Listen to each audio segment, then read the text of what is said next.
Hello friends, कैसे हैं आप लोग। आई होप आप सब लोग अच्छे होंगे। मैं भी बहुत अच्छा हूँ जी। इस वीडियो में मैं बेटे CA inter second group advance accounts के स्टूडेंट्स के साथ मॉक टेस्ट पेपर का डिस्कशन करने जा रहा हूँ। इंस्टीट्यूट ने मॉक टेस्ट पेपर 1 अपलोड कर दिया है विद सॉल्यूशंस। नवंबर 22 एग्ज़ाम्स के लिए मॉक टेस्ट पेपर 1 और ये सीरीज़ है सर सितंबर 22। अगर ये मॉक टेस्ट पेपर 1 है, अभी 2 भी आएगा। जब 2 आएगा तो वो भी अपलोड करके दूंगा, मैं आपको डिस्कशन करके दूंगा। सीधी सी बात है, आरटीपी में आपको पता है 20 क्वेश्चन होते हैं, लेकिन मॉक टेस्ट पेपर तो आपके एक तरह से एग्ज़ाम्स की तरह ही होता है। तो इसमें वही 100 मार्क्स की कवरेज है, वही 3 घंटे का पेपर है, वही 6 क्वेश्चन है, 6 में से 5 करने हैं। 20-20 नंबर के 6 क्वेश्चन आते हैं और उसमें से आपको 5 क्वेश्चन करने होते हैं, लेकिन पहला क्वेश्चन कंपलसरी होता है। Answer any 4 from the remaining 5, 5 में से 4 करो, लेकिन क्वेश्चन नंबर 1 आपका कंपलसरी है। तो पहला कंपलसरी है, 5 में से 4 करने हैं, तो टोटल 5 क्वेश्चन आपको अटैम्प्ट करने हैं। और ये भी पता है कि पहला क्वेश्चन जो कंपलसरी आता है वो आता है एएस में से। 5-5 नंबर के 4 क्वेश्चन, 20 नंबर का पेपर, पहला क्वेश्चन तो आना ही अकाउंटिंग स्टैंडर्ड में से। ये तो हर बार ही ऐसा आता है। अब बच्चे सोच रहे होंगे सर इस एमटीबी में कुछ नया है क्या। मुझे आपके साथ सारे क्वेश्चन डिस्कस नहीं करने, क्योंकि मैक्सिमम क्वेश्चन क्लास बुक के हैं, आपने किए हुए हैं। मैं आपका टाइम वेस्ट बिल्कुल नहीं करूँगा इम्प्रेशन मारने के चक्कर में। मैं आपको क्लास बुक का क्वेश्चन बता के आगे बढ़ूँगा, लेकिन जहाँ मुझे क्वेश्चन डिफरेंट नज़र आएगा, जैसे अमेलगामेशन का क्वेश्चन मैं आपके साथ डिस्कस करूँगा। ऐसा नहीं है कि अमेलगामेशन का क्वेश्चन आप कर नहीं सकते, सिमिलर क्वेश्चन किया हुआ है, थोड़ी सी इंफॉर्मेशन आगे पीछे कर दी इन्होंने, तो मैं बता दूंगा आपको। और छोटे छोटे से 2-3 क्वेश्चन मुझे और डिस्कस करने हैं आपके साथ। वैसे एमटीबी बिल्कुल आसान है सर ये। तो मैं डिस्कशन स्टार्ट करने जा रहा हूँ और मेरे पास है बेटे सबसे पहले क्वेश्चन नंबर 1A। ये हमारा फर्स्ट क्वेश्चन है जी, ये इसका ए पार्ट है। ये इन्होंने किस में से पूछा, ये पूछा जी इन्होंने अकाउंटिंग स्टैंडर्ड 19 लीज़ में से। और लीज़ की तो हमने क्लास में धज्जियाँ उड़ा रखी, सारे कॉन्सेप्ट सारे क्वेश्चंस किए हुए हैं। और ये question cut copy paste class book का क्वेश्चन है। मैंने होमवर्क किया था, मैंने सारे क्वेश्चन ढूंढे थे आपके। तो इसके लिए आप क्लास बुक में क्वेश्चन नंबर 24, 25 ये दोनों रेफ़र कर सकते हैं। 24, 25 दोनों सिमिलर हैं, कोई भी एक क्वेश्चन आप देख सकते हैं। ये 24 मानो या 25 मानो एक ही बात है। क्लास बुक का क्वेश्चन हमने डिस्कस किया हुआ है सर, लेकिन मैं फिर भी आपको 5 मिनट में बता देता हूँ कि इस क्वेश्चन में पूछा क्या है। अगर आप ध्यान से देखो तो क्वेश्चन में फेयर वैल्यू दे रखी है हमें 50 लाख की। लीज टर्म कितना है जी, 4 साल का। लीज रेंटल एनुअल कितने हैं, 16 लाख के। तो 16 लाख की अगर आप डिस्काउंटिंग कर दो, भी आपको 4 साल के पीवी फैक्टर चाहिए, लीज रेंटल की डिस्काउंटिंग कर लेंगे हम। जीआरवी कितनी है, 3 लाख। सारे बच्चों को पता है कि लेसी के लिए 2 चीज़ें रेलेवेंट होती हैं एमएलपी के अंदर, एक लीज रेंटल और दूसरा जीआरवी। लेकिन अगर हम लेसर की बात करें तो लेसर के लिए ग्रॉस इन्वेस्टमेंट में 3 चीज़ें होती हैं, लीज रेंटल, जीआरवी और यूजीआरवी। और अगर हमें टोटल रेजिडुअल वैल्यू 4.5 लाख की बता रहे हैं तो यूजीआरवी हो जाएगी 1.5 लाख की। ये यूजीआरवी हो जाएगी, ये हमारी जीआरवी है, ये हमारे लीज रेंटल है। लेसी के लिए क्वेश्चन सॉल्व करना है, 2 चीज़ों की डिस्काउंटिंग कर लो। लेसर के लिए करना है, 3 चीज़ों की डिस्काउंटिंग कर लो। क्वेश्चन आगे हमें कहता है जी इम्प्लिसिट रेट, इम्प्लिसिट का मतलब IRR 15% है। फिर हमें डिस्काउंटिंग फैक्टर्स भी बता दिए 1, 2, 3, 4।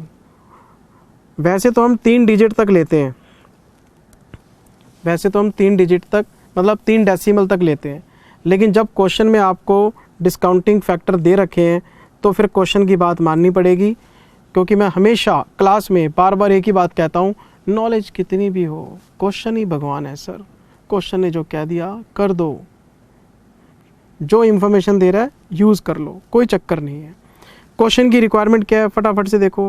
क्वेश्चन की रिक्वायरमेंट है, कहता जी आप हमें बताओ, एक तो लीज लायबिलिटी तो लीज लायबिलिटी किसके लिए निकलती है? लेसी के लिए।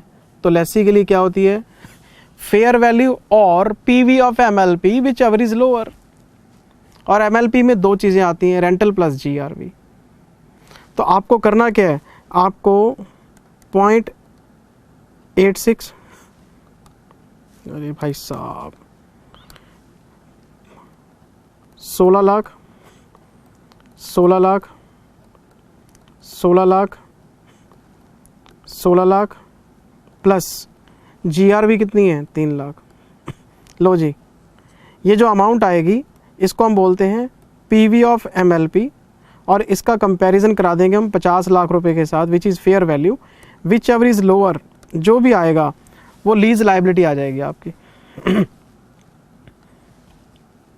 हमने क्लास में क्वेश्चन किया हुआ है, क्वेश्चन नंबर 24 आप चेक कर सकते हैं, मैंने क्लास में आपके साथ डिस्कस किया हुआ है। और इस क्वेश्चन को अगर आप देखें तो एग्जाम्पल जैसा क्वेश्चन है ये, जो हम क्लास में एग्जाम्पल्स लेते हैं। और ये अपने तरह का कोई इकलौता क्वेश्चन नहीं है, ऐसे हमने कई क्वेश्चन क्लास में किए हैं। फिर क्वेश्चन हमें कहता है जी आप हमें यूएफआई निकाल के दो। UFI unearned finance income. Finance income तो लेसर के लिए होती है, और लेसर के लिए अगर आप यूएफआई निकालोगे, लेसर के लिए अगर आपको यूएफआई निकालना है तो gross investment minus PV of gross investment.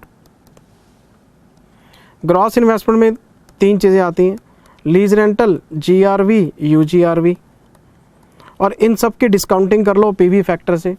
तो यहाँ पे जो डिस्काउंटिंग है वो 4.5 लाख की कर लेंगे। जो डिस्काउंटिंग आएगी वो डिस्काउंटिंग यहाँ ले आएंगे, इन दोनों का डिफरेंस आपका इनकम आ जाएगी। और वैसे मैं आपको अभी भी बता सकता हूँ, मेरे लिए 2 मिनट का काम है। अगर हमारा IRR सही हो तो 2 मिनट का काम है। 16 × 4 64, 64 + 4.5 तो ये बनता है 68.5। 50 लाख की फेयर वैल्यू है, तो 18.5 लाख रुपए का डिफरेंस आ रहा है। वैसे अगर हम शॉर्टकट मारें तो 18.5 लाख का ब्याज आना चाहिए, लेकिन मैंने आपको बोला था कई बार एग्जामिनर IRR बड़ी लापरवाही से देता है, IRR गलत होता है, तो शॉर्टकट नहीं लगाना। Gross investment minus PV of gross investment, ये बेटर ऑप्शन है हमारे लिए। हमें ये करना चाहिए। क्वेश्चन हो गया जी। ये तो सर कोई ख़ास बात नहीं, क्लास का डिस्कस किया हुआ क्वेश्चन है, ऐसे पता नहीं कितने क्वेश्चन हमने किए हैं। मैंने बता दिया आपको कि आपको ये ना लगे कि जिंदल सर ने बस नंबर बताया चलो जी जय श्री राम आगे बढ़ गए। मैं बी पार्ट में आ गया सर।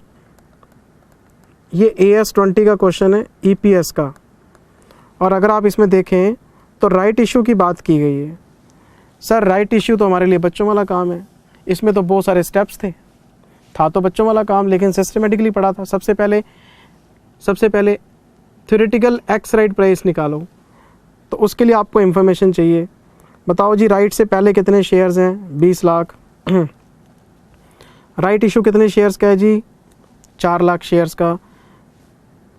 राइट का प्राइस क्या है? 20, और राइट से पहले क्या है? 26।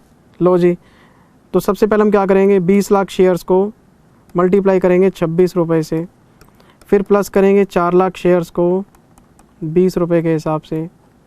राइट से पहले वाली वेल्थ, राइट के बाद वाली वेल्थ, इसको डिवाइड करेंगे 24 लाख से। थ्योरेटिकल एक्स रेट प्राइस आ गया। फिर RA फैक्टर निकालेंगे, फिर RA फैक्टर को हम वेटेड एवरेज में। सर क्लास बुक का अगर हम देखें तो ये हमारी क्लास बुक का क्वेश्चन नंबर 14 आप रेफ़र कर सकते हैं। ये क्वेश्चन आपको देखते घंटे बज जानी चाहिए। एक तो बोनस शेयर में पिछले साल का EPS रीस्टेट करते हैं, और एक राइट शेयर में पिछले साल का EPS आपको रीस्टेट करना पड़ता है। ये तो हमारा थ्योरेटिकल एक्स रेट प्राइस आ गया। उसके बाद क्या करेंगे? जो भी वर्किंग बैठेगी हम उसमें लिखेंगे 26 रुपये, और इस वैल्यू को यहाँ ले आएंगे, RA फैक्टर आ जाएगा। फिर RA फैक्टर को हम लगाएंगे राइट इशू से पहले वाले शेयर्स पे, और फिर हम RA फैक्टर को लगाएंगे पिछले साल के नंबर ऑफ़ शेयर्स पे। सारी वर्किंग सारे बच्चों को पता है। जिन बच्चों ने क्लासेस अटेंड करी हैं ढंग से और मेरी बात को वो सुन रहे हैं ढंग से, उनको पता है मैं क्या बोल रहा हूँ। लेकिन जिस बच्चे ने सर पढ़ाई नहीं करी, या वो मेरा स्टूडेंट नहीं है लेकिन वीडियो देख रहा है, तो उसके लिए तो सर फिर मैं कुछ कर नहीं सकता। मैं तो आपको क्लास बुक का क्वेश्चन नंबर बता सकता हूँ, कि हमने क्लास में ये सारी चीज़ें पढ़ी हुई हैं। स्टेप्स आपको रिवाइज करा रहा हूँ कैसे ऐसे पढ़ा था हमने।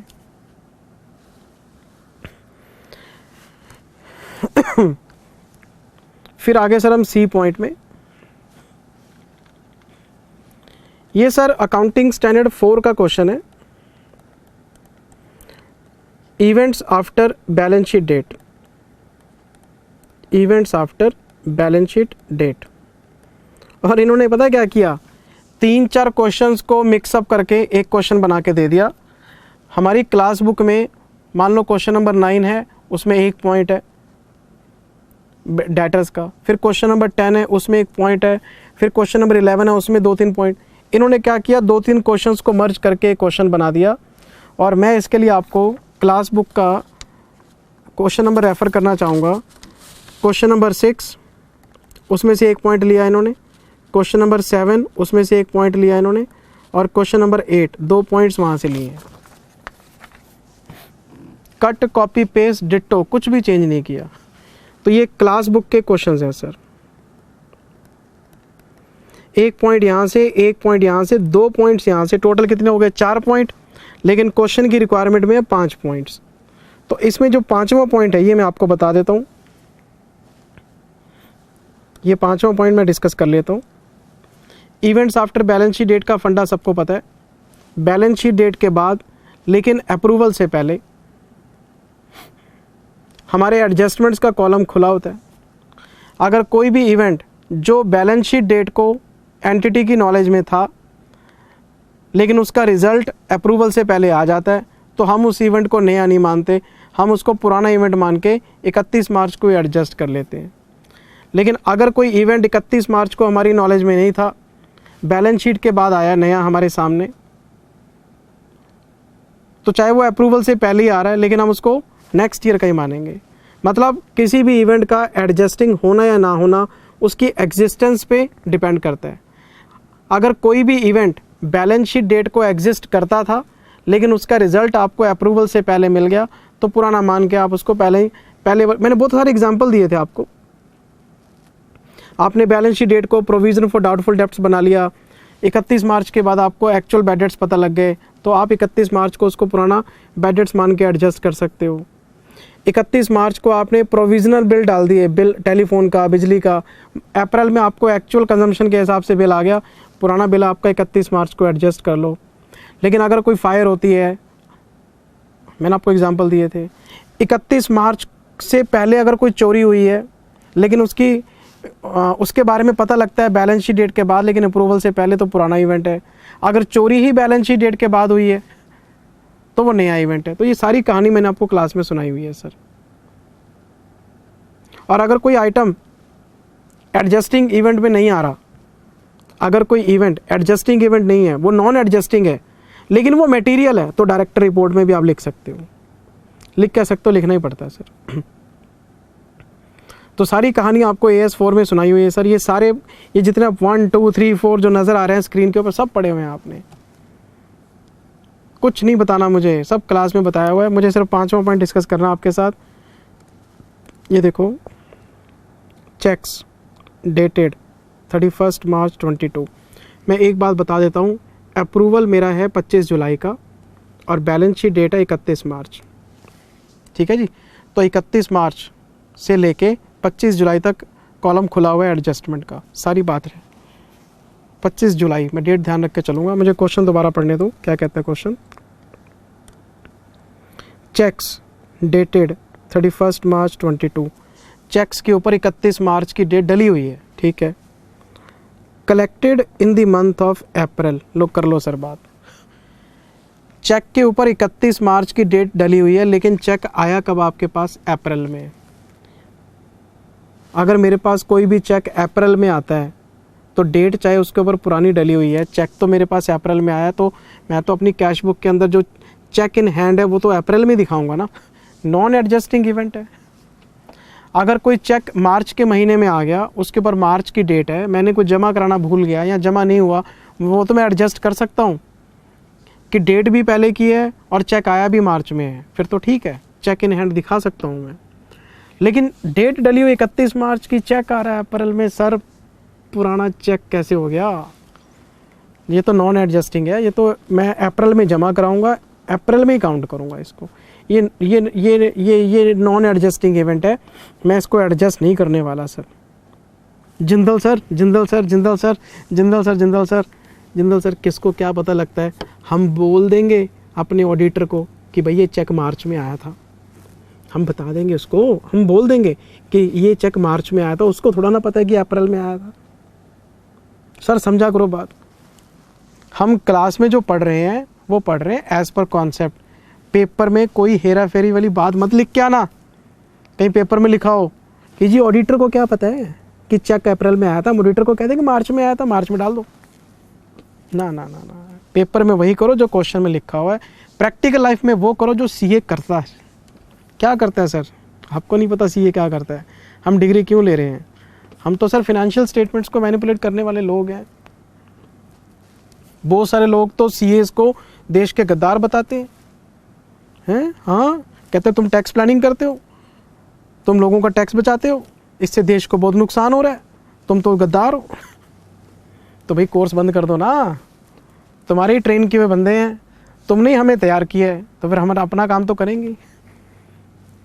अगर कोई क्रिमिनल बंदा है तो क्या लॉयर उसका केस नहीं लड़ता? लॉयर का काम है अपने क्लाइंट के लिए काम करना। तो कई बार मुद्दा बना ही है। जब इस देश में कसाब जैसे आतंकवादियों को वकील मिल गया सर, हम तो कुछ कर ही नहीं रहे, हम तो शरीफ लोग हैं, हम तो कैलकुलेटर ही चला रहे हैं और कायदे कानून में रह के काम करते हैं। हम सेक्शन ने बोला वही काम करते हैं, फिर भी लोग हमारे बारे में ऐसी बात करते हैं। All cheques are presented to the bank in the month of April 22। अच्छा, तो पता ही है अप्रैल में चेक आया तो अप्रैल में बैंक में जमा होगा। Are also realised in the same month, अप्रैल में पैसा आ गया और ये नॉर्मल कोर्स ऑफ, ठीक है। बताओ मैं क्या लिखूंगा? मैं लिखूंगा ये नॉन एडजस्टिंग इवेंट है, मैं इसको एडजस्ट नहीं कर सकता, चाहे उसके ऊपर 31 मार्च की डेट ही डली हुई है, क्योंकि चेक अप्रैल में आए हैं, तो मैं इसको नेक्स्ट ईयर में ही डालूंगा। और इसके बारे में डायरेक्टर रिपोर्ट में भी लिखने की ज़रूरत नहीं है। क्यों?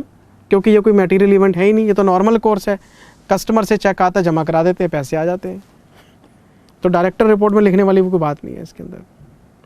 कोई लॉस बाय फायर होता, मान लो बैलेंस शीट डेट के बाद अप्रैल में आग लग जाती, फैक्ट्री में आग लगती, बहुत नुकसान हो जाता, तो इवेंट तो वो भी नॉन एडजस्टिंग होता, लेकिन हम उसको डायरेक्टर रिपोर्ट में दिखाते क्योंकि मटेरियल इवेंट है, लोगों की नॉलेज में होना चाहिए। लेकिन चेक आना ये तो नॉर्मल कोर्स ऑफ बिजनेस है, इसको थोड़ा ना लिखेंगे डायरेक्टर रिपोर्ट में। तो पॉइंट नंबर 1 ये नॉन एडजस्टिंग है due to collection of cheques in April. Number 2 no disclosure is required in directors report because the transaction has been done in normal course of business. मैं आपको answer दिखा देता हूँ sir MTP का, ऐसी कोई बात नहीं है। ये देखो सर वो लीज वाला क्वेश्चन ये तो बच्चे ने वैसे निकाल लिया होगा, बच्चों वाला क्वेश्चन। ये एपीएस वाला, वो देखो आप थ्योरेटिकल एक्स राइट प्राइस निकाल के, आरए फैक्टर निकाल के वर्किंग बना रखी है सारी। ये 1 2 3 4 5, मुझे तो 5 पॉइंट बताना था। ये देखो collection of checks after balance sheet date is not an adjusting event even if the check bear the date 31st March। ठीक है जी। The collection of checks after balance sheet date does not represent any material change affecting financial position of the enterprise. No disclosure of such collection in director's report is necessary। ना तो ये adjusting है ना director report में दिखाना है, simple सा point था, एक्सप्लेन कर दिया मैंने। आगे बढ़ो और जय श्री राम बोलो। राम का नाम लो भाई, राम का नाम लो। लो जी बेटे, डी पॉइंट में आ गए। ये अकाउंटिंग स्टैंडर्ड 26 का क्वेश्चन है, इनटेंजिबल एसेट्स का, और ये क्वेश्चन हमारी क्लास बुक में 2 बार है। मैंने लिखा था यहाँ पे क्वेश्चन नंबर 14, ये मैंने क्लास में कराया हुआ है, नॉर्मल क्वेश्चन था ये, लेकिन एक्स्ट्रा क्वेश्चंस में क्वेश्चन नंबर 7 भी है। मैंने आपको पास्ट एग्जाम्स के क्वेश्चन टाइप करके दिए थे ना, और उसकी हेडिंग बनाई थी extra questions from past examination. ये उसमें क्वेश्चन नंबर 7 में भी और 2020 के पेपर में आया था, 2020 के पेपर में भी था ये क्वेश्चन।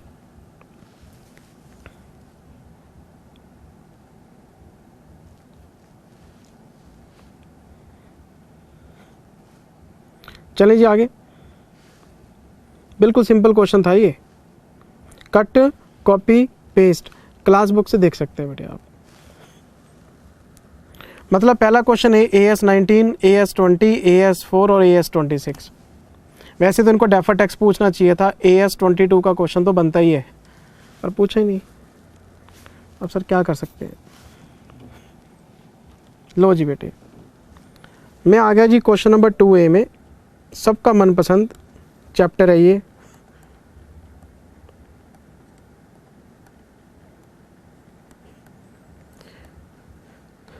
अमेलगामेशन of companies.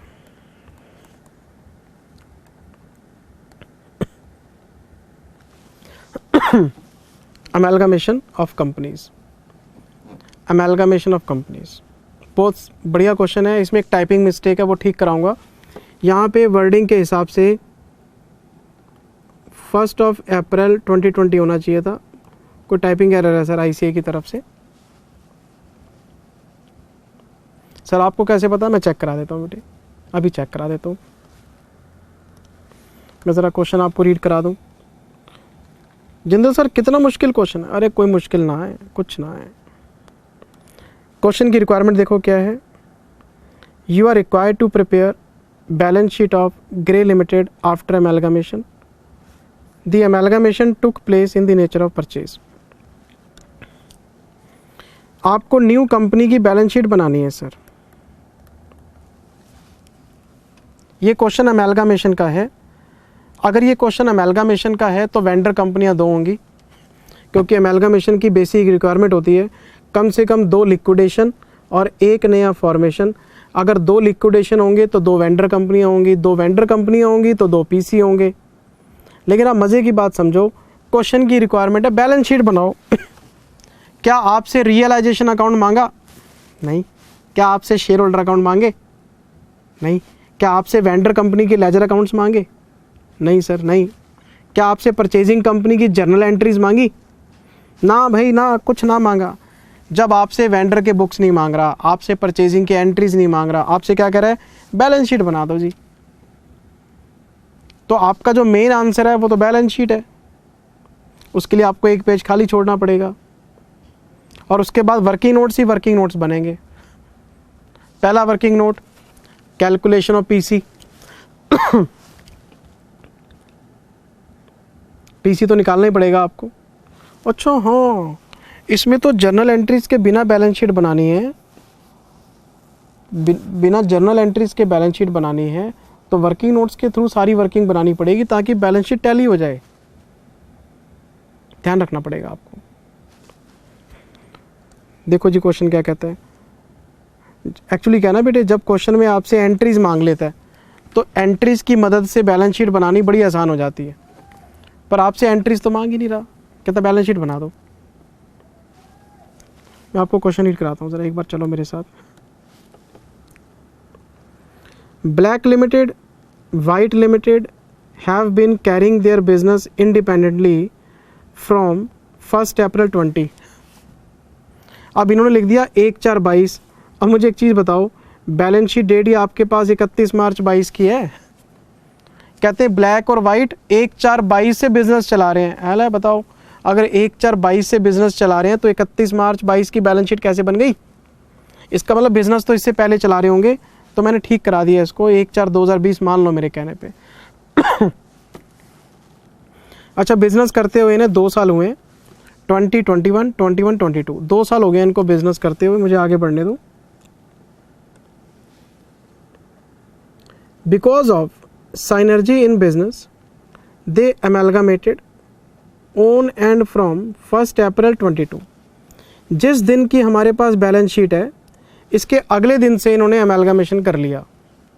जिस दिन की मेरे पास बैलेंस शीट है इसके अगले दिन इन्होंने अमेलगामेशन कर लिया और इन्होंने एक नई कंपनी बना ली है, grey limited, to take over the business of black and white. और अगर क्वेश्चन ये ना बताए कि क्या क्या टेकन ओवर है, तो सारे एसेट्स, सारे लाइबिलिटीज इंक्लूडिंग कैश पे, सारी बातें पता है आपको। टेकन ओवर की बात नहीं कर रहा, सारे एसेट्स, सारे लाइबिलिटीज हम टेक ओवर करा देंगे। ये बैलेंस शीट आपके पास है।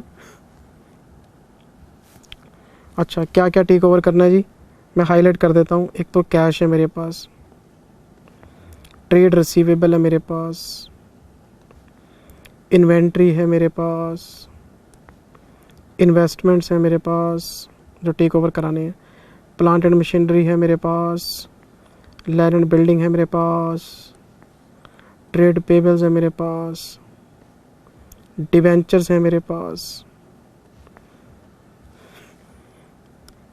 ये नहीं लेके आते हम, ये तो बच्चे को पता है। कैपिटल, रिजर्व और मिसलेनियस एक्सपेंडिचर, ये 3 चीज़ें टेक ओवर नहीं होती। इनको उठा के शेयर होल्डर अकाउंट में डाल के बंद कर देते हैं हम, इनको तो पीसी देते हैं। तो इक्विटी शेयर होल्डर अकाउंट में जाएगा, ये प्रेफरेंस शेयर होल्डर अकाउंट में जाएगा, इक्विटी शेयर होल्डर अकाउंट में जाएगा, इक्विटी शेयर होल्डर अकाउंट में जाएगा, ये सब profit equity share holder account में जाएंगे। आगे क्वेश्चन क्या कहते हैं जी, मैं आ गया एडिशनल इंफॉर्मेशन में। मुझे क्वेश्चन ये कहता है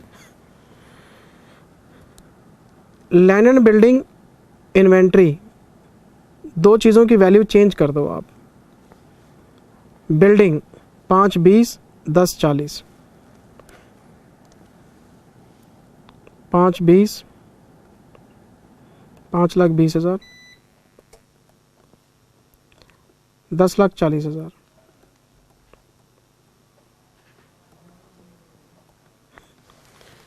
$5,20,000, 10,40,000। इन्वेंट्री की वैल्यू चेंज कर दो, 1,80 और 1,25। ये रो जी इन्वेंट्री,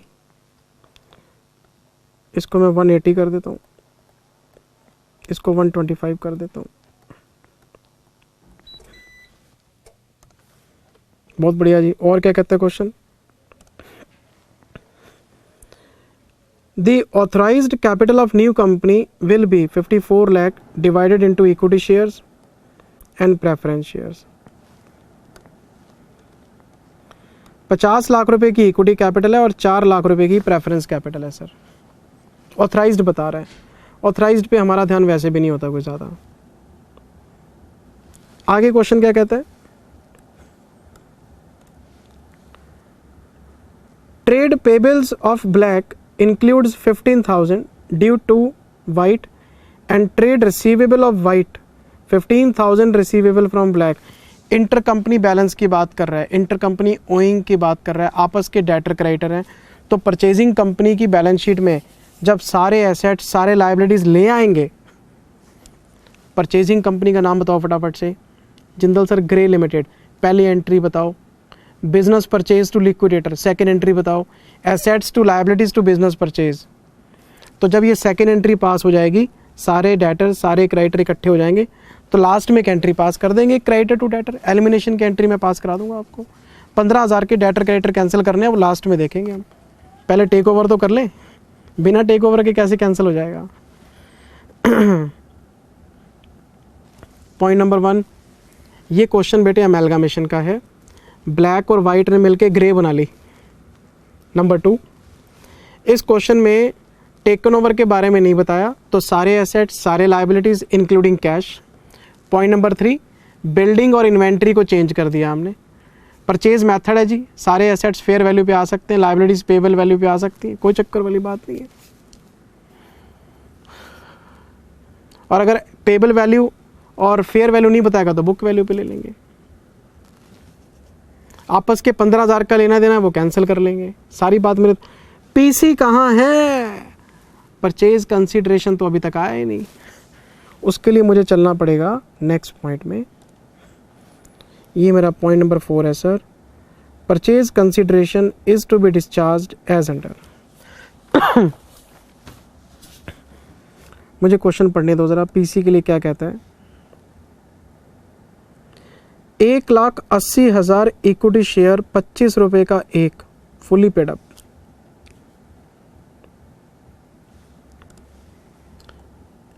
दो लाख इक्विटी शेयर्स हैं, 25 रुपए का एक। अच्छा, फेस वैल्यू 25 रुपए है, पेड अप वैल्यू 25 रुपए है, तो एट पार इशू करना है, एट पार। कोई प्रीमियम या कोई डिस्काउंट नहीं है, डिस्काउंट तो खैर हो ही नहीं सकता, प्रीमियम नहीं है। 1,80,000 equity share of 25 each fully paid up in proportion of their profitability in the preceding 2 financial years. पिछले 2 सालों में इन दोनों कंपनियों ने जो प्रॉफिट कमाए हैं उस प्रॉफिट की रेशो बना लो। नहीं समझे? हमने बिजनेस शुरू किया था 1/4/2020 से। पहला साल बताओ क्या है? पहला साल है सर 2021 और दूसरा साल है 21-22। 2021, 21-22। तो ये रहा मेरे पास ओपनिंग बैलेंस। ये तो होगा 2021 का। ये मेरा प्रॉफिट का करंट ईयर का बैलेंस। ये होगा 21-22 का। ठीक है, इन दोनों का टोटल मारो कितना आता है? 3.5 लाख। इसका टोटल मारो कितना आता है? 2.5 लाख। तो रेशो क्या बन गई? 35:25। 2 साल की प्रॉफिटेबिलिटी की रेशो बनानी है। 3.5 लाख का प्रॉफिट कमाया ब्लैक ने, 2.5 लाख का प्रॉफिट कमाया वाइट ने, रेशो बन गई 35:25। तो इस रेशो में इक्विटी शेयर बांट लो आप। मैं आपको बांट के दे देता हूँ। तो अपनी कॉपी में बैलेंस शीट के लिए आधा पेज खाली छोड़ देना। मैं आपको फर्स्ट वर्किंग नोट बना के दे रहा हूँ।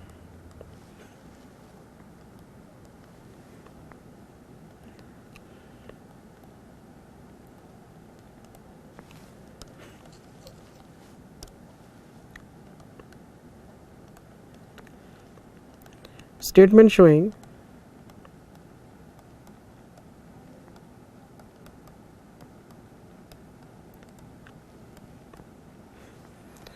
distribution of equity shares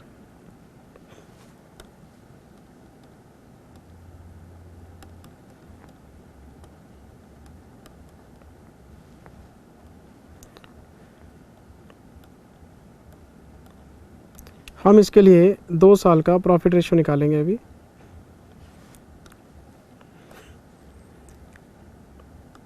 एक तरफ तो हमारे पास है ब्लैक लिमिटेड,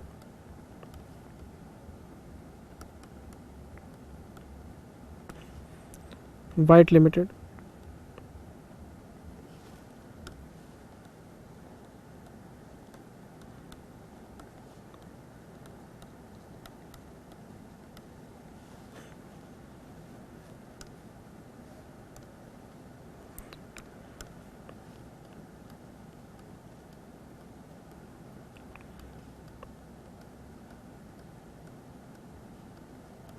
डेढ़ लाख, 2 लाख, 1/20, 1/30,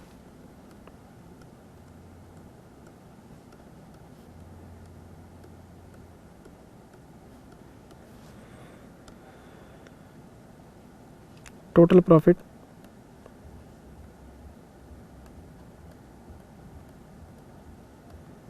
3.5 लाख का। टोटल प्रॉफिट 2.5 लाख का है। रेशो आ गई आपके पास।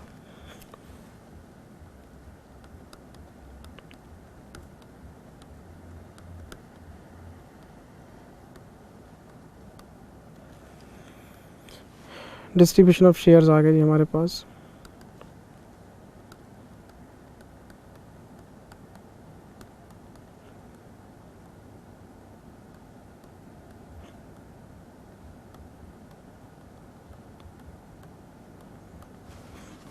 वैसे आप रेशियो यूज़ कर सकते हैं सीधा यहाँ पे। 35:25 इज़ द रेशियो। ये प्रॉफिट रेशियो है।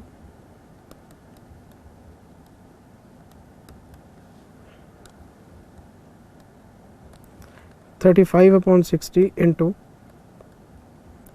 1,80,000 शेयर थे ना।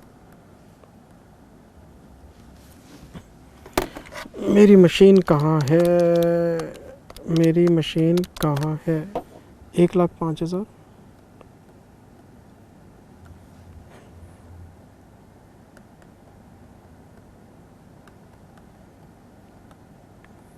$25/60 इंटू 1,80,000।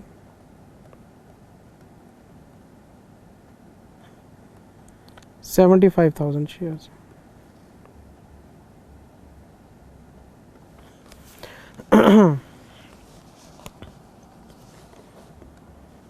तो अगर हम अमाउंट में देखें,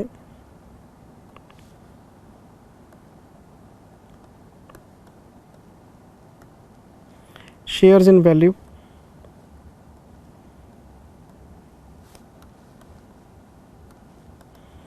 तो जो ब्लैक कंपनी के आए हैं अभी 1,05,000 इंटू 25 रुपये,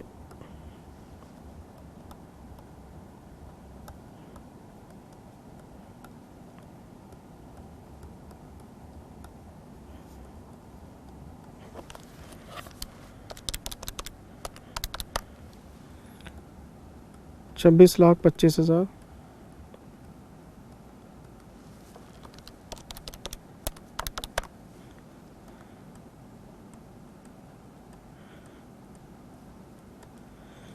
$18,75,000।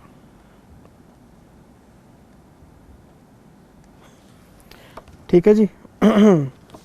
अब आते हैं सेकंड वर्किंग नोट में।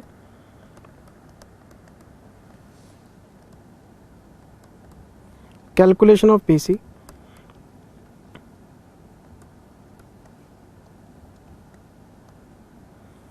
पेपर में पीसी मत लिखना, पेपर में लिखना परचेज कंसीडरेशन। पीसी सिर्फ मुझे अलाउड है, सिर्फ टीचर को अलाउड है, सिर्फ टीचर को, क्योंकि मैंने पेपर नहीं देने इसलिए अलाउड है। आपने पेपर देने हैं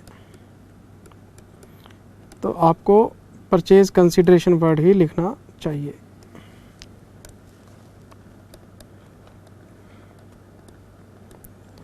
पेमेंट इन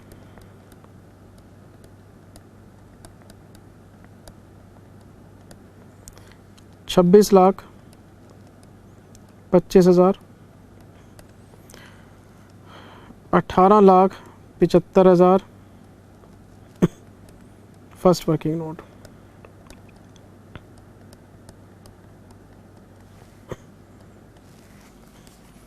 जिंदल सर ये पीसी का कौन सा मेथड नेट पेमेंट लगा रहा हूँ भाई, नेट एसेट लगा ही नहीं रहा मैं, नेट पेमेंट लगा रहा हूँ। क्यों? पेमेंट दे रखी है क्वेश्चन में। इक्विटी शेयर कैसे बांट रहे हैं क्वेश्चन ने बता दिया, और प्रेफरेंस शेयर की पेमेंट भी लिखी हुई है। देखो आप,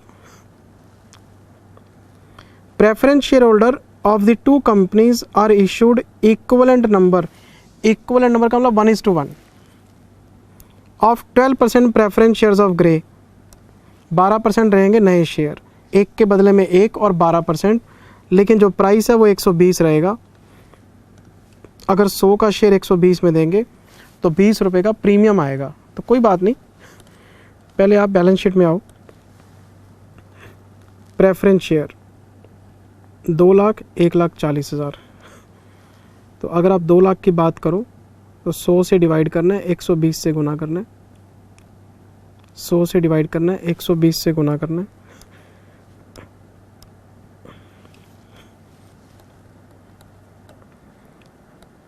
पेमेंट इन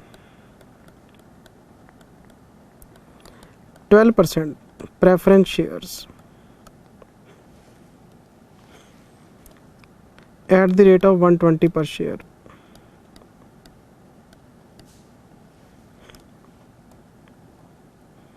अगर 2 लाख रुपए के प्रेफरेंस शेयर्स हैं, अगर मैं इसको 100 रुपये से डिवाइड कर दूं तो नंबर ऑफ शेयर आपके आ जाते हैं 2000, लेकिन नया शेयर 120 का है तो 2,40,000 की वैल्यू बनती है इसकी। यहाँ पे देखो जी 1,40,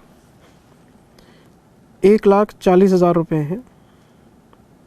मैं इसको 100 से डिवाइड करूँगा, 120 रुपये से मल्टीप्लाई करूँगा,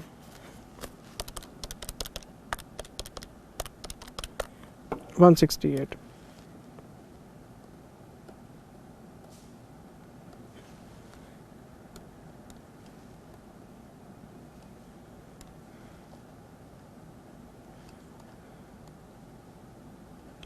परचेज कंसिडरेशन आ गया जनाब 26,25,000 प्लस 2,40,000 टोटल 28,65,000 पहला पीसी है।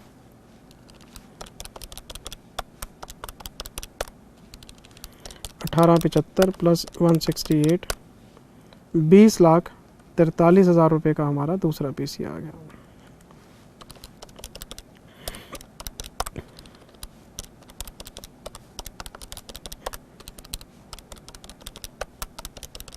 बहुत बढ़िया जी।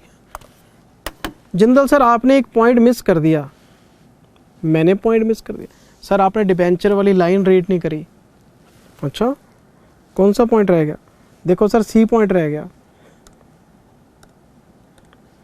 आपको अच्छी तरह से पता है, जब हम purchase consideration net payment method से निकालते हैं तो सिर्फ और सिर्फ शेयर होल्डर की पेमेंट लेते हैं, और जो डिबेंचर होल्डर की पेमेंट है वो लायबिलिटीज़ का पार्ट होती है और वो नेट एसेट्स की कैलकुलेशन में आएगी। परचेज कंसिडरेशन की डेफिनेशन याद है? Purchase consideration is the amount which is paid by purchasing company to the liquidator of vendor company only for its share holders. तो डिबेंचर होल्डर की जो पेमेंट है it's not a part of PC. Debenture holder की payment net assets का part है। तो मैं debenture का पॉइंट पढ़ लेता हूँ, इसको नेट एसेट्स में लिख लूँगा मैं। Assets taken over, liabilities taken over में देख लेता हूँ।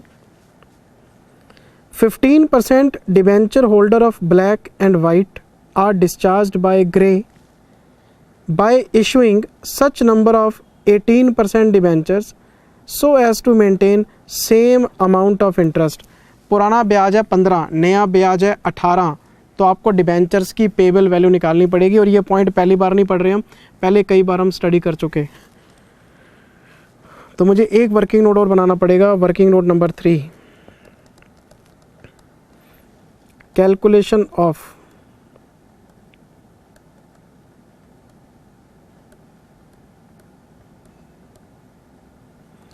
Payable value of debentures. सबसे पहले मेरे पास है ब्लैक, फिर मेरे पास है वाइट,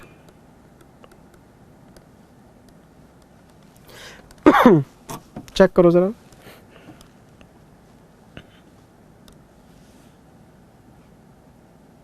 डिबेंचर्स 15% डिबेंचर्स हैं, 4 लाख और 5 लाख, 4 लाख 5 लाख,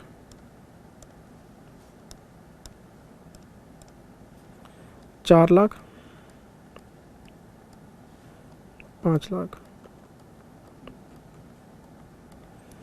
4 लाख 5 लाख। इसको हम करेंगे 15% से गुना, डिवाइड करेंगे 18% से, इसको भी हम 15% से करेंगे मल्टीप्लाई, डिवाइड करेंगे 18% से।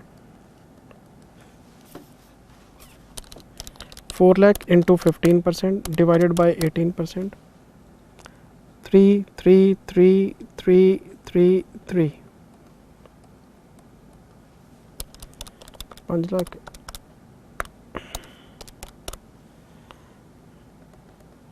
4 1 6 6 6 7।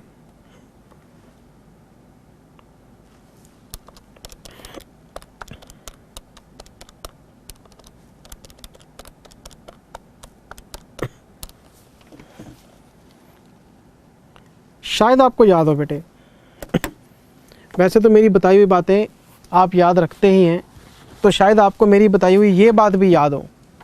कौन सी बात जिंदल सर? जब किसी क्वेश्चन में परचेजिंग कंपनी की बैलेंस शीट आपको डायरेक्ट बनानी होती है तो वहाँ पे गुडविल और कैपिटल रिजर्व जर्नल एंट्री के थ्रू तो हम निकाल नहीं पाएंगे।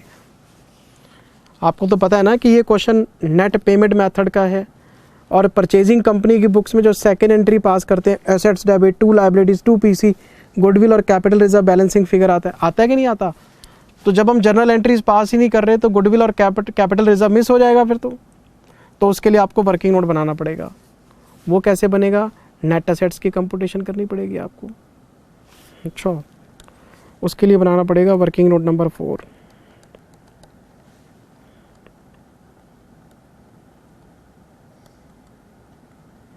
कैलकुलेशन ऑफ गुडविल और capital reserve at the time of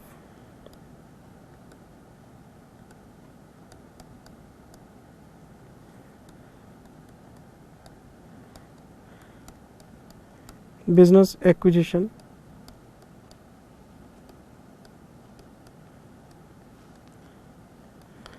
in the books of grey limited. और एक मैंने आपको सांप नेमले वाला एग्जांपल दिया था, एक में गुडविल दूसरे में भी गुडविल जोड़ लो, एक में कैपिटल रिजर्व दूसरे में भी कैपिटल रिजर्व, उसको भी आप ऐड कर लो, एक में गुडविल एक में कैपिटल रिजर्व, नेट ऑफ करो। बताई थी ना बात, डिफरेंस निकाल के लिखो। तो मैं क्या करने वाला हूँ, सबसे पहले लिखूंगा ए पार्ट में नेट एसेट्स टेकन ओवर। क्योंकि नेट एसेट्स का पीसी से कंपैरिजन कराना है तो हम ऐसा करते हैं, पहले नेट एसेट्स निकाल लेते हैं। एक तरफ है ब्लैक एक तरफ है वाइट, पीसी तो आपको पता ही है।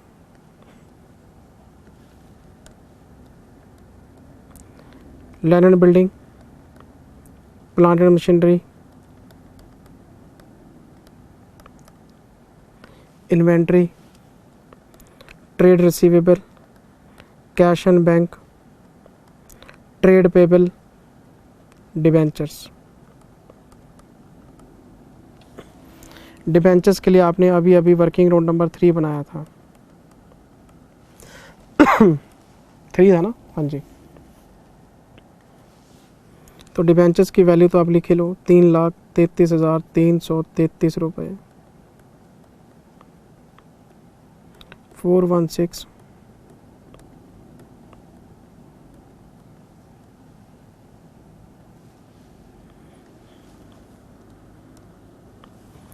लिखो जी। बिल्डिंग 5 20 10 40, 5,20,000।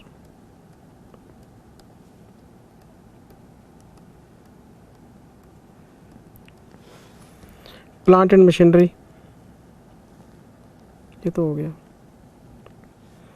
18 लाख 14 लाख।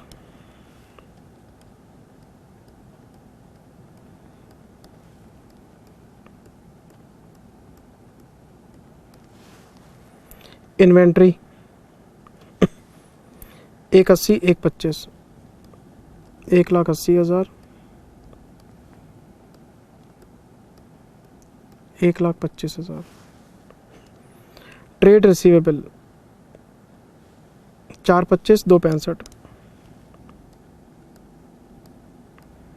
425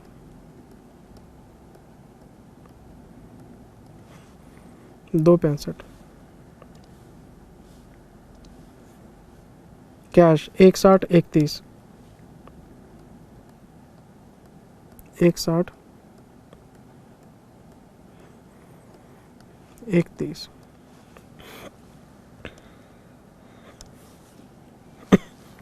कैश हो गया, ये हो गया, इन्वेंट्री हो गई। इन्वेस्टमेंट्स भी हैं जी 1,00,000 और 60,000 के।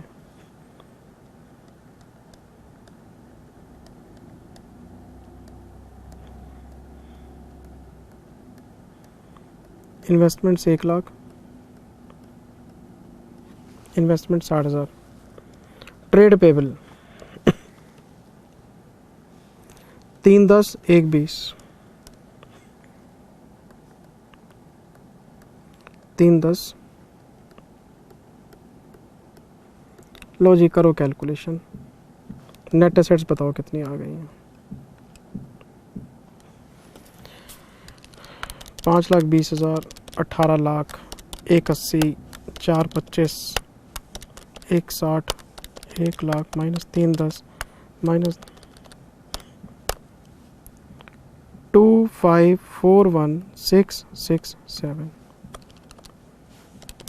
10,40,000, 14 लाख, 125, 265, 130, 60 माइनस 120 माइनस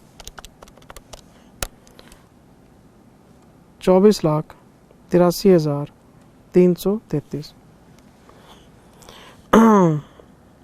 पीसी बताओ जी कितना कितना आया था। 28 65 20 43।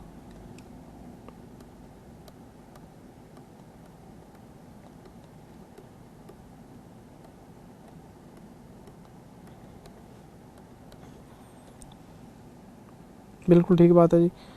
पीसी ज़्यादा है क्या? हाँ जी ज़्यादा है, तो इसमें आएगी गुडविल 28,65,000 का पीसी ज़्यादा है, नेट एसेट्स कम है, तो इसमें आएगी गुडविल 3,23,333 रुपये। इसमें पीसी कम है, इसमें कैपिटल रिजर्व आएगा, इसमें आएगा कैपिटल रिजर्व 4,40,333 रुपये का। दोनों को नेट करेंगे तो नेट कैपिटल रिजर्व आ जाएगा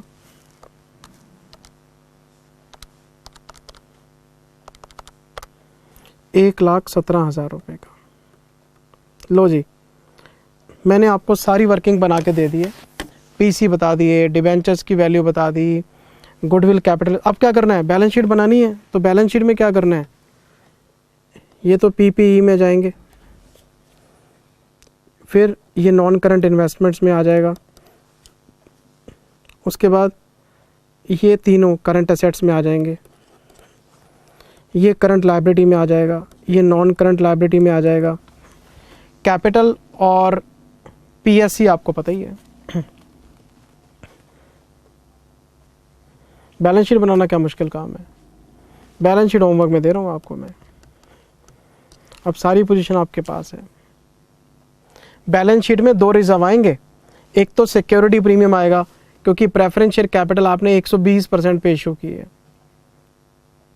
और एक कैपिटल रिजर्व आएगा 1,17,000 का। ये आपका क्वेश्चन था, मैं आपको चेक करा देता हूँ। ये बेटे आंसर में बैलेंस शीट बनी हुई है, सही बनी हुई है बिल्कुल। और ये देखो आप, ये हमने पीसी निकाला, एक तो पीसी ये रहा, एक पीसी ये रहा, ठीक है जी। फिर इसके बाद नेट एसेट्स टेकन ओवर निकाले इन्होंने, ये इनके नेट एसेट्स टेकन ओवर है। एक में गुडविल आ गई, एक में कैपिटल रिजर्व आ गया, 1,17,000 का हमारा ये डिबेंचर्स की पेबल वैल्यू आ गई। सारी वर्किंग नोट मैंने आपको बना के दे दी है, क्वेश्चन में, होमवर्क में नहीं दिया। बैलेंस शीट आपको टैली कर लेना, 5 मिनट का काम है। अब चले बेटे आगे। ये क्वेश्चन कितने नंबर का आया था जी, ये आया था 15 नंबर का। अच्छा, फिर बेटे क्वेश्चन नंबर 2 का बी पार्ट भी है।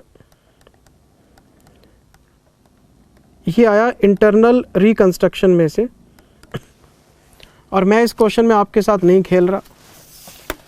ये हमारी क्लास बुक का क्वेश्चन नंबर 3 है सर, और जो चीज़ हमने क्लास में पढ़ी हुई है इसको दोबारा क्या बताऊं मैं आपको। हाँ जी, क्वेश्चन नंबर 3 है। मैं चलते चलते आ गया जी क्वेश्चन नंबर 3A में। ये पार्टनरशिप का क्वेश्चन है। कौन से कॉन्सेप्ट पे,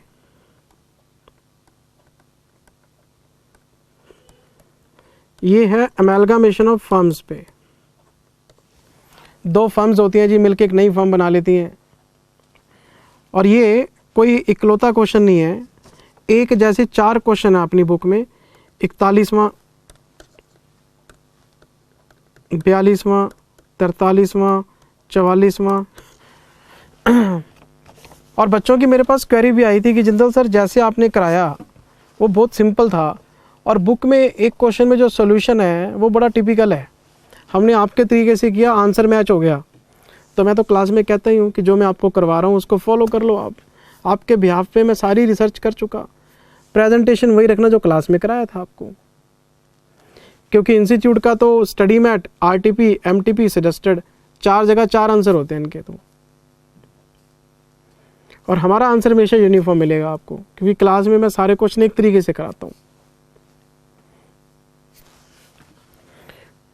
कुछ नया है ही नहीं सर। फिर हम इसके बी पार्ट में आ गए। ये तो सर एनबीएफसी का क्वेश्चन है, लिस्ट देखते ही आपको पता लग जाना चाहिए, प्रोविज़न बनाने हैं आपने। एनबीएफसी का क्वेश्चन है, और ये question number 3, question number 4 class book में किया हुआ है। आगे बढ़ते हैं। मैं आ गया सर 4A में। 4A का होल्डिंग कंपनी का क्वेश्चन है। क्लास बुक अगर आप देखें तो एक हेडिंग मैंने आपको बना के दी थी पास्ट एग्जाम्स क्वेश्चंस की,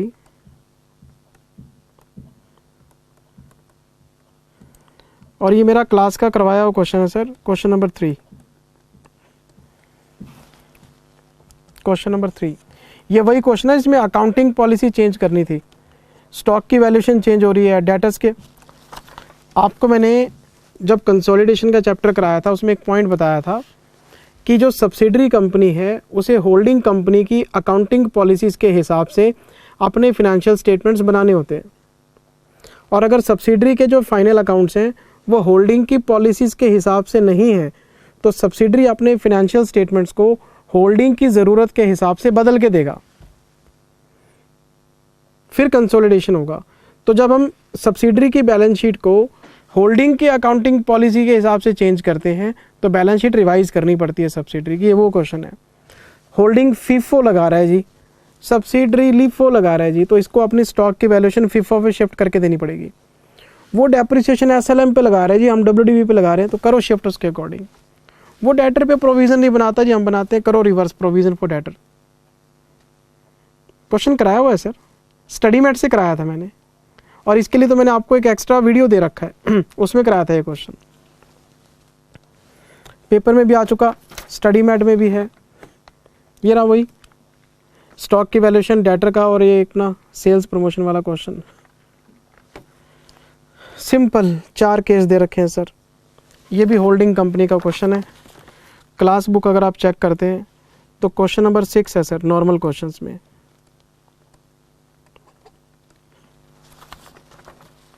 इसका जो ए पार्ट है वो पास्ट एग्जामिनेशन वाली सीरीज का क्वेश्चन नंबर 3 है, ये क्वेश्चन नंबर 6 है नॉर्मल क्वेश्चन की नंबरिंग का।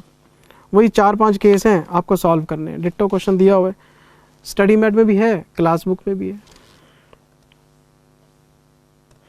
कुछ है ही नहीं नया मेरे पास करवाने के लिए, होगा तो मैं बिल्कुल रुकूंगा।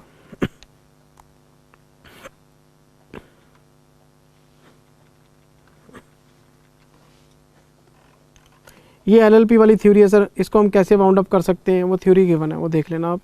क्वेश्चन नंबर 5A में आ गया मैं, लिक्विडेशन का क्वेश्चन है जी, कट कॉपी पेस्ट, और ये क्वेश्चन तो मैंने होमवर्क में दिया हुआ है आपको, ये तो होमवर्क में दिया था मैंने, और ये एक्स्ट्रा क्वेश्चंस का क्वेश्चन नंबर 12 है सर क्लास में। लिक्विडेशन के मैंने कुछ एक्स्ट्रा क्वेश्चन दिए हुए हैं, उसका क्वेश्चन नंबर 12 होमवर्क में दिया था, ये तो होमवर्क का क्वेश्चन है, मेन क्वेश्चन ही नहीं है हमारा। इसके तो फिगर भी नहीं चेंज किए इन्होंने, फिगर भी वही दे दिए इन्होंने।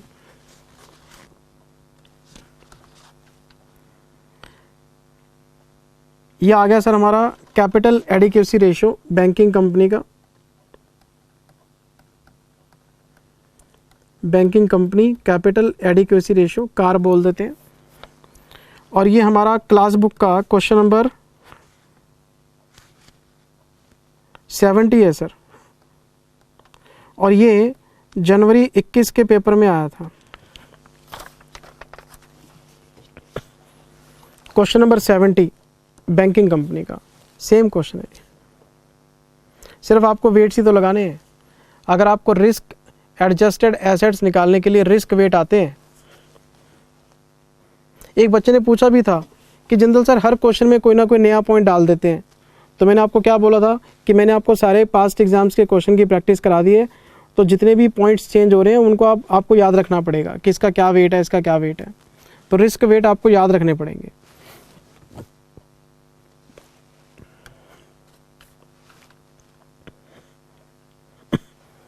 मैं आ गया सर क्वेश्चन नंबर 6 में।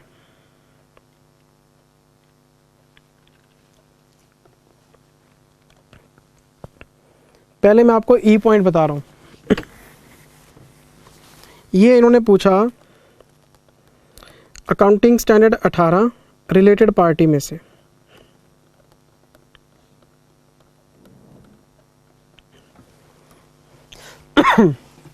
पैराग्राफ 3, मैं क्वेश्चन पढ़ता हूं जरा।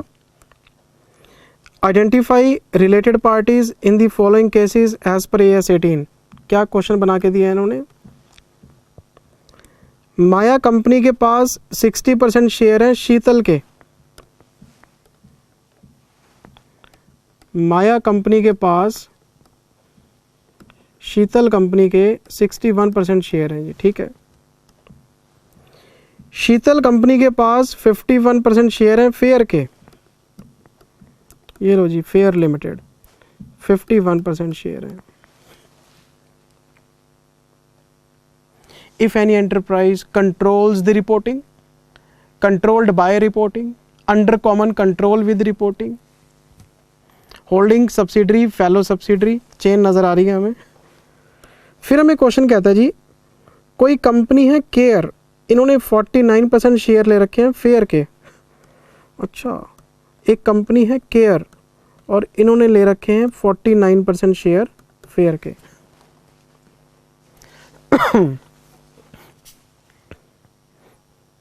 क्वेश्चन क्या पूछना चाहता है, give your answer reporting entity wise for Maya. आप हमें बताओ जी, माया कंपनी के लिए कौन कौन रिलेटेड पार्टी हैं। तो मान लो ये हमारी रिपोर्टिंग एंटिटी है,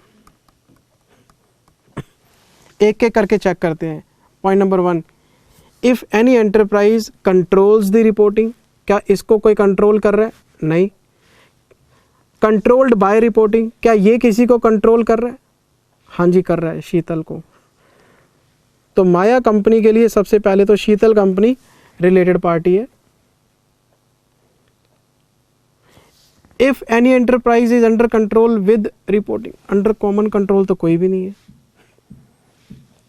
लेकिन अगर आप देखें तो जब हम कंट्रोल चेक करते हैं तो ब्रैकेट में हमेशा लिखवाता हूं डायरेक्टली और इनडायरेक्टली।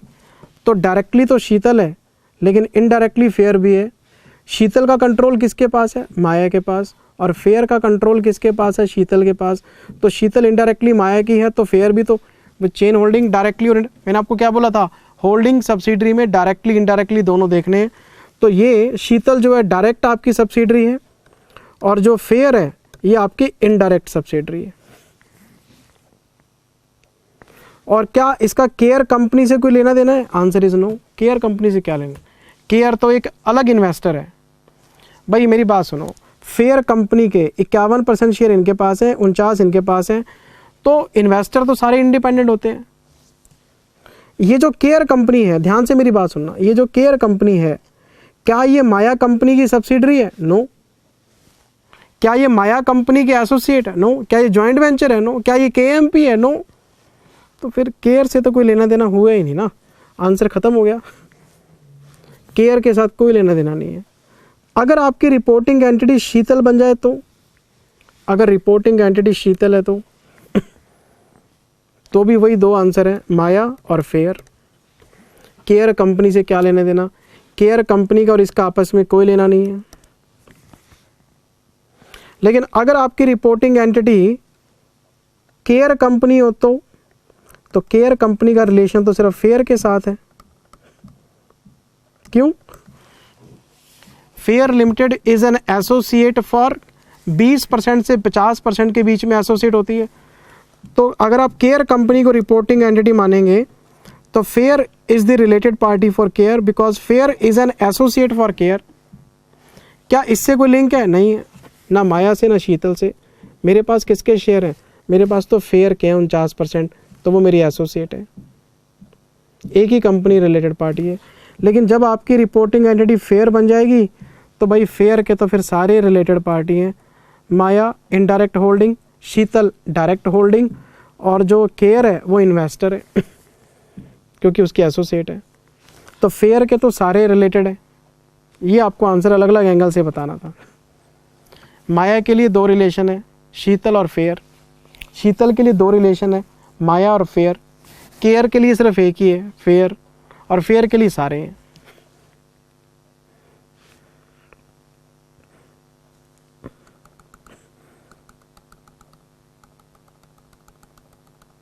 एक तो सर ये क्वेश्चन आया, 6 के डी पार्ट में आ रहा हूं। ये क्वेश्चन बेटे इन्होंने पूछा ईसॉप्स में से। 5 नंबर का क्वेश्चन है तो ज़्यादा कुछ नहीं मांगेंगे आपसे। आपसे पूछा गया है कि आप हमें सिर्फ प्रॉफिट एंड लॉस में कितना एक्सपेंस चार्ज करेंगे, ये बता दो। एम्प्लॉय कॉम्पनसेशन एक्सपेंस हर साल कितना चार्ज होगा ये बता दो।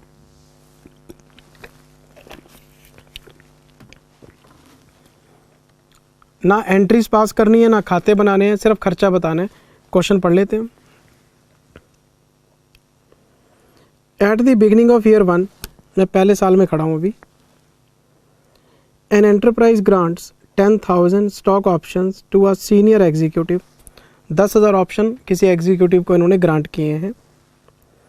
कंडीशन क्या है? The executive remaining in the employment of the enterprise until the end of year 3।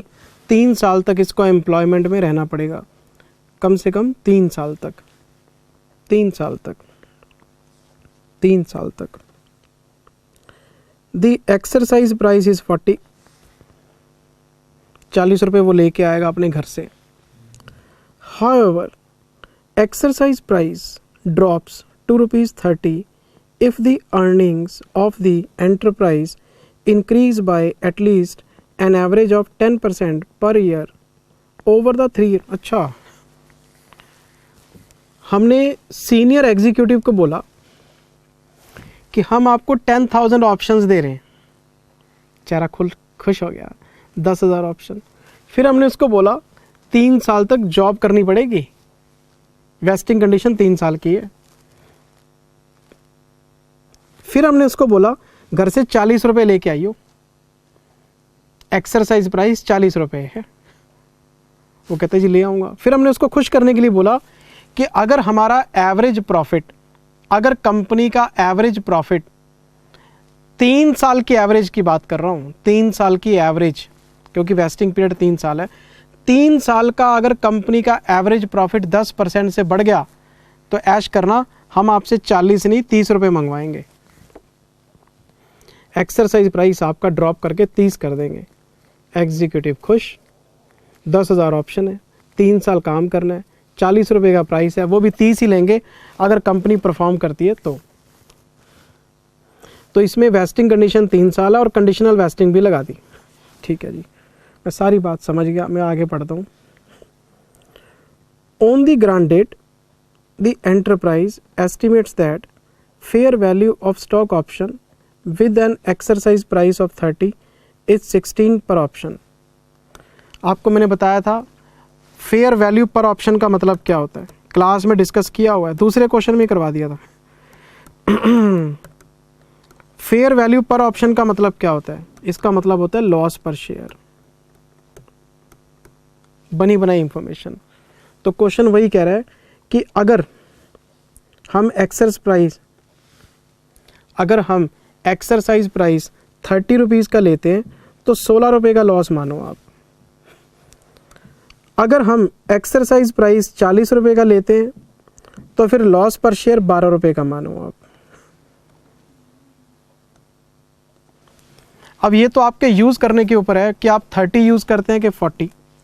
अगर आपको लगता है कि आपका टारगेट पूरा हो जाएगा तो 30 रुपये का एक्सरसाइज प्राइस और 16 रुपये का लॉस, और अगर आपको लगता है कि टारगेट पूरा नहीं होगा तो 40 रुपये का एक्सरसाइज प्राइस और 12 रुपये का लॉस।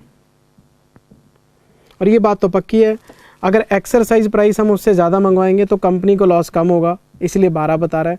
अगर उससे पैसे कम मंगवाएंगे तो वो लॉस कंपनी को बियर करना पड़ेगा, तो 16 रुपये बता रहा है। अब हमें क्वेश्चन आगे रीड करना चाहिए। ड्यूरिंग द फर्स्ट ईयर, अब पहले साल की इंफॉर्मेशन हमारे सामने आ रही है। The earnings of enterprise increased by 12%। पहले साल तो 12% है और हमें एवरेज कितना चाहिए 10%, तो 10 से ऊपर ही चल रहा है, तो इसका मतलब 30 रुपये के आसपास ही चलेगा ये काम। And the enterprise expects that earnings will continue to increase at this rate over the next 2 years। मतलब कंपनी को लगता है टारगेट पूरा हो जाएगा। अगर टारगेट पूरा हो जाएगा तो फिर 30 रुपये का एक्सरसाइज प्राइस और 16 रुपये का लॉस। तो मुझे क्या करना चाहिए, मुझे 10,000 ऑप्शन इंटू 16 रुपये डिवाइडेड बाई 1/3 करना, 1/3 करना चाहिए, इंटू 16 डिवाइड बाई 3। मेरा एक्सपेंस हो जाएगा ये। The enterprise therefore expects that the earnings target will be achieved hence the stock option will have an exercise price of 30। मैंने पहले वर्किंग बना दी 30 रुपये वाली, 16 रुपये का लॉस है। फिर क्वेश्चन आगे क्या कहता है, during the second year the earnings of enterprise increased by 13। लो जी बताओ, दूसरे साल में भी बल्ले बल्ले 13% बता रहा है। 12 और 13 टोटल बनता है 25। 25 को डिवाइड किया 2 से, एवरेज बनती है 12.5। चाहिए कितना, 10। 10 से ऊपर ही चल रहा है। The enterprise continues to expect that the earnings target. तो सेकेंड ईयर में क्या करेंगे, 1 लाख ऑप्शन लेंगे, 16 रुपये लेंगे, इसका 2/3 करेंगे, माइनस करेंगे प्रीवियस ईयर, तो हमारा दूसरे साल का खर्चा आ जाएगा। दूसरे साल में भी सेम रहेगा सर। अच्छा फिर क्या हुआ, मैं आ गया लास्ट पैराग्राफ में, मैं आ गया जी लास्ट पैराग्राफ में। क्वेश्चन क्या कहता है, during the third year earnings of the enterprise increased only by 3%। पहले 12 फिर 13, तीसरे साल में मात्र 3%। तो 12 + 13 + 3, 25 और 3 28 हो जाए। अरे नहीं भाई साहब, ये तो बिलो 10% है। अगर एवरेज 10% की चाहिए तो 10 तो टोटल 30 तो चाहिए ना हमें। तो 12 और 13 25, 25 और 3 28, बिलो 10% एवरेज हो गया। तो हम तो सोच रहे थे कि 16 रुपये का लॉस कंपनी बियर करेगी, ना 12 रुपये बियर करेगी। तीसरे साल की कंडीशन फेल हो गई, हम उसको बोलेंगे 40 रुपये ला, और हम तो 12 रुपये का लॉस बुक करेंगे। क्वेश्चन क्या कहता है, therefore the earnings target was not achieved, the executive completes 3 years service, therefore satisfy the service condition because the earnings target was not achieved, 10,000 vested options have an exercise price of 40। मुझे सारी बात समझ में आ गई है। पता तीसरे साल में क्या होगा, मैं बताता हूँ। 10,000 ऑप्शन लेंगे, 12 रुपये से मल्टीप्लाई करेंगे, 3/3, 1,20,000। पहले साल में बुक किया था ये, दूसरे साल में बुक किया था ये आपको खर्चा इंक्रीमेंटल और बुक करना पड़ेगा। पहले 16 ले रहे थे, अब 12 लेंगे क्योंकि टारगेट पूरा नहीं हुआ। तो 40 रुपये लाओ, 40 रुपये लाएगा तो 12 रुपये का लॉस बुक करेंगे। तो आपको करना क्या है, कैलकुलेशन ऑफ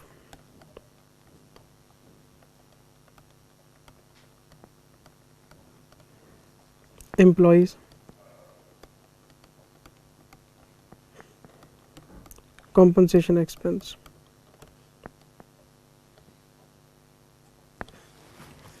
सबसे पहले लिखेंगे हम फर्स्ट ईयर,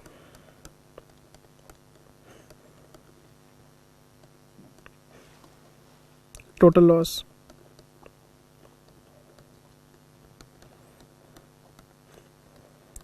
$10,000 ऑप्शंस,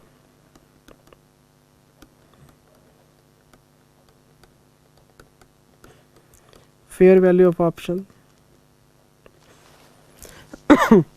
1,60,000 रुपये का लॉस है।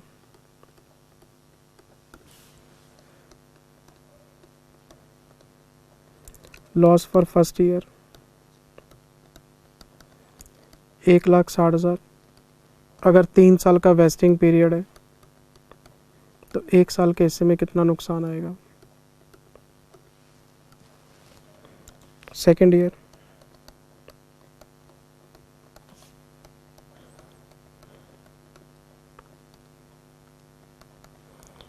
वही 10,000 ऑप्शन है, 16 रुपये के हिसाब से।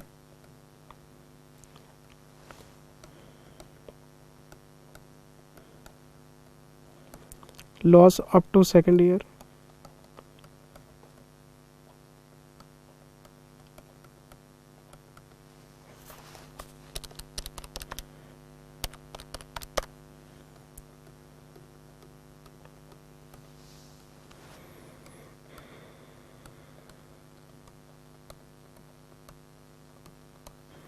पहले अप टू था, अब फॉर 106667 माइनस प्रीवियस ईयर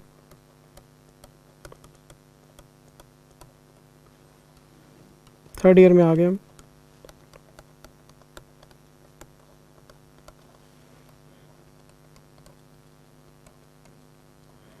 हमारा प्रेजेंटेशन वही है जो हमने क्लास में किया था।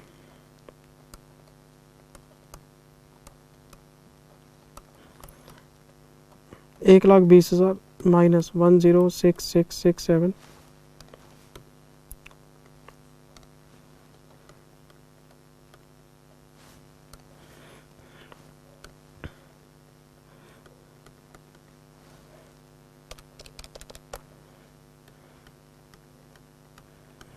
जब तीसरे साल में लॉस कम हो गया तो इंक्रीमेंटल लॉस भी कम ही बुक होगा फिर।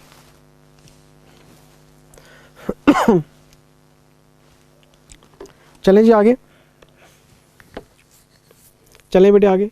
हो गया क्वेश्चन ख़त्म, 3 साल का लॉस आ गया।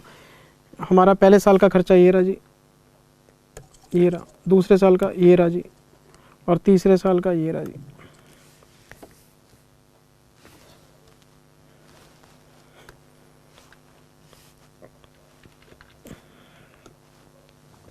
ये सी पार्ट है जी, अकाउंटिंग स्टैंडर्ड 7 का क्वेश्चन है, और ये वही क्वेश्चन है जिसमें एक्सपेक्टेड लॉस आएगा, जिसमें टोटल एस्टिमेटेड कॉस्ट ज़्यादा हो जाती है कॉन्ट्रैक्ट प्राइस से। सीधी सीधी बात,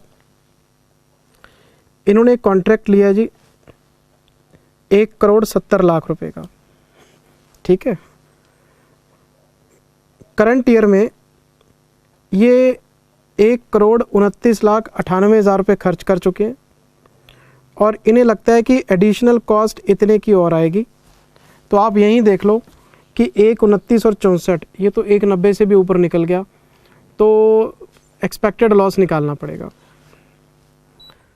calculate total estimated loss on the contract, what should be shown in the statement of profit and loss account as contract revenue, contract cost in final accounts for the year. मुझसे ना एक बच्चे ने पूछा, एक बच्चे ने मेरे से एक पॉइंट पूछा। आपने सोचा होगा मैं बड़ी तेज़ी से क्वेश्चन पढ़ गया, मैं इसलिए क्वेश्चन पढ़ गया बेटे क्योंकि ये मैं पहली बार नहीं पढ़ा रहा, इस तरह के पता नहीं 10 क्वेश्चन होंगे हमारी बुक में, और मैंने क्लास में कराए होंगे आपको। मेरी डाउट की बात सुनो आप। बच्चे ने मेरे से पूछा कि जिंदल सर हम स्टडी मैट देख रहे थे।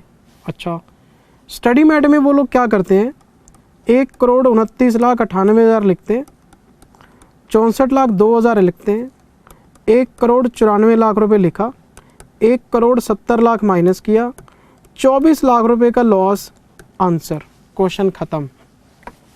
ये करते हैं सर स्टडी मैट में। और जिंदल सर आप क्लास में अलग तरीके से कराते हो। मैंने पूछा बच्चे से, मैंने क्या करा दिया? कहते जिंदल सर पहले आप कंप्लीशन स्टेज निकालते हो, और जो कंप्लीटेड परसेंटेज है आपकी, जितना काम पूरा हो गया उसका रेवेन्यू निकालते हो, उसकी कॉस्ट लिखते हो, और प्रोविज़न बनवाते हो सिर्फ और सिर्फ फ्यूचर के लिए जो काम पेंडिंग है।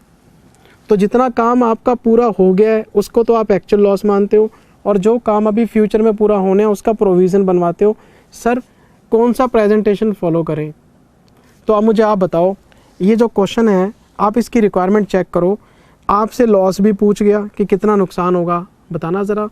फिर आपसे ये भी पूछ गया, बताओ कितना कॉन्ट्रैक्ट रेवेन्यू बुक करोगे P&L में, कितनी कॉन्ट्रैक्ट कॉस्ट बुक करोगे। अब मुझे बताओ मेरे वाला प्रेजेंटेशन आपके काम आएगा कि नहीं आएगा? कॉन्ट्रैक्ट रेवेन्यू इसमें पूछा हुआ है, तो परसेंटेज ऑफ कंप्लीशन लगेगा नहीं लगेगा? बताओ बताओ बताओ। इसका मतलब स्टडी मैट में शॉर्टकट मारा हुआ है। मैं ये प्रेजेंटेशन फॉलो नहीं करता सर, मैं तो सिस्टम से चलने वाला आदमी हूँ, मैं तो पहले तरीके से चलूँगा। अपना प्रेजेंटेशन वही है जो हमेशा करते हैं। अब क्या हो गया, अब तो एमटीपी में सारी चीज़ें मांग रखी है क्वेश्चन ने।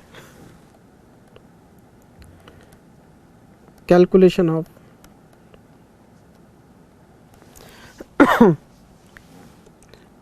Of contract revenue.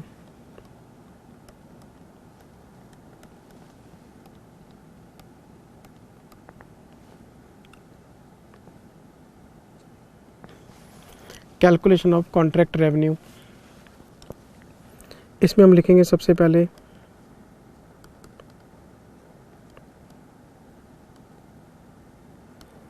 Percentage of completion. इसका फॉर्मूला बताओ क्या है? Actual cost, total estimated cost into 100। Actual cost कितनी है? 1,29,98,000।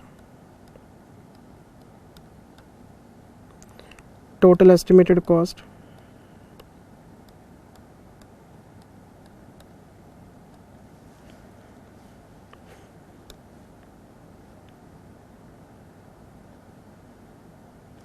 64,02,000।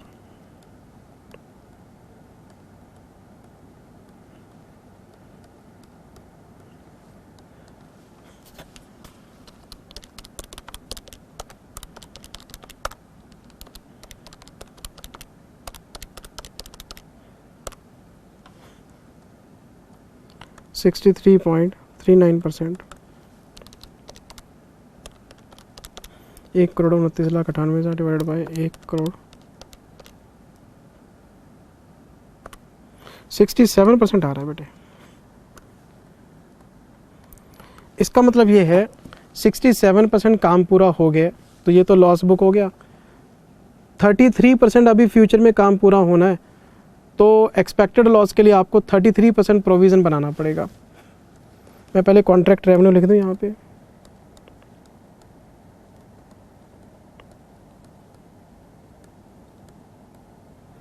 प्रोविज़न बनाते किस चीज़ के लिए हैं? प्रोविज़न बनाते हैं फ्यूचर के लिए। तो जो काम हमने पूरा कर दिया है उसका तो रेवेन्यू बुक करो। 1,70,00,000 रुपए का 67%।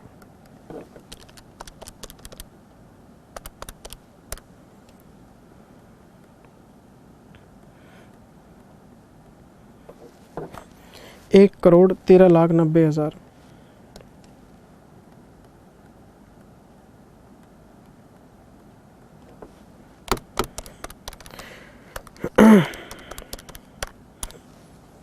अच्छा जी, कॉन्ट्रैक्ट कॉस्ट वो देख लेंगे हम।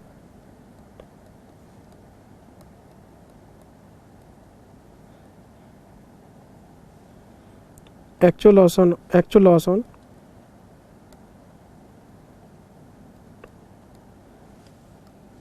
completed work 67%। 1,13,90,000 ये हमारा रेवेन्यू है। माइनस करेंगे 1,29,00,000 ये हमारी कॉस्ट है।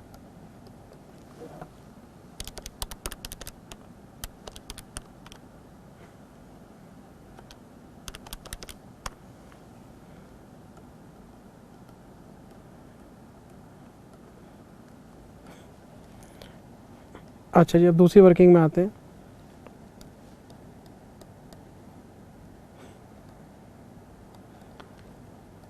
कैलकुलेशन ऑफ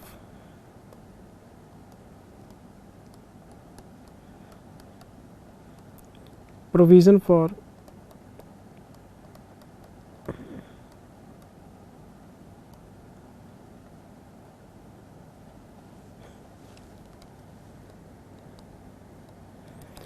अगर आपको प्रोविज़न निकालना हो तो एक्सपेक्टेड लॉस मल्टीप्लाइड बाय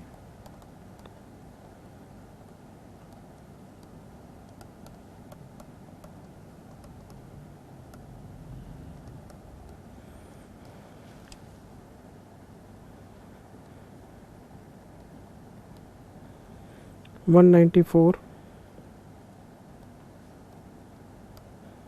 $170,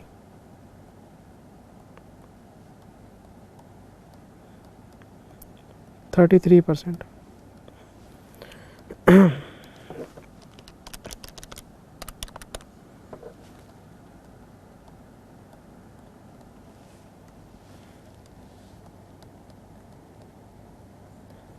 तो टोटल लॉस कितना हो जाएगा?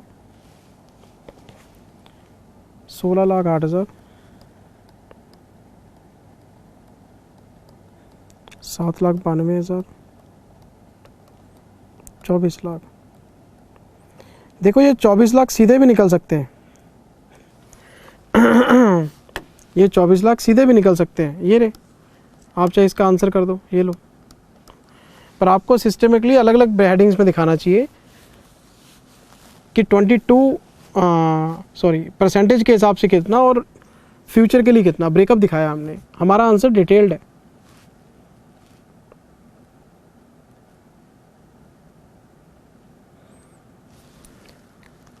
शॉर्टकट लगाने की वो तो आसान है। मैं इसके बी पार्ट में आ गया। ये तो बैंक का क्वेश्चन है। अच्छा जी, परसेंटेज लगानी है 0.4%, सब स्टैंडर्ड अनसिक्योर्ड, इसके दो हिस्से बना दो। 7,000 सिक्योर्ड है, 8,000 अनसिक्योर्ड है। सिक्योर्ड पे 15, अनसिक्योर्ड पे 25।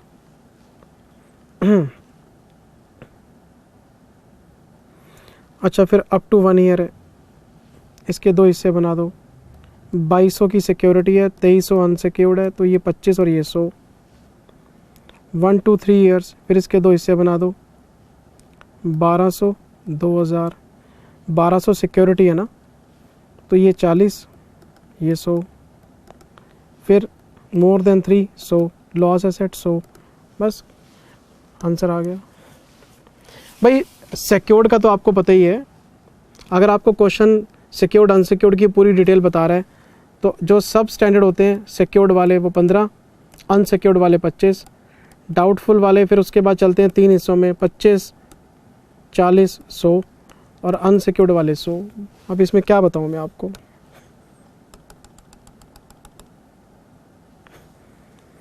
और क्या रहेगा जी? जिंदल सर ए पार्ट रह गया। अच्छा, ए पार्ट में क्या है जी?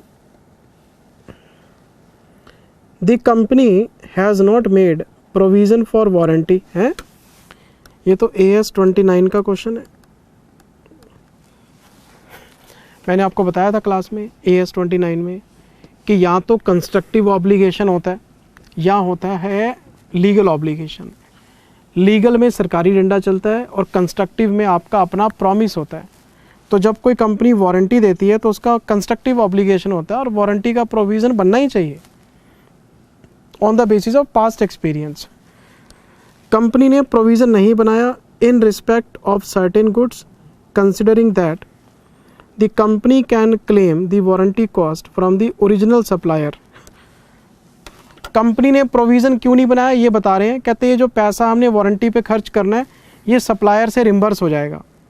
मतलब मैं ट्रेडर आदमी हूँ, मैंने LG का फ्रिज ख़रीदा, मैं डीलर हूँ, कस्टमर को बेच दिया।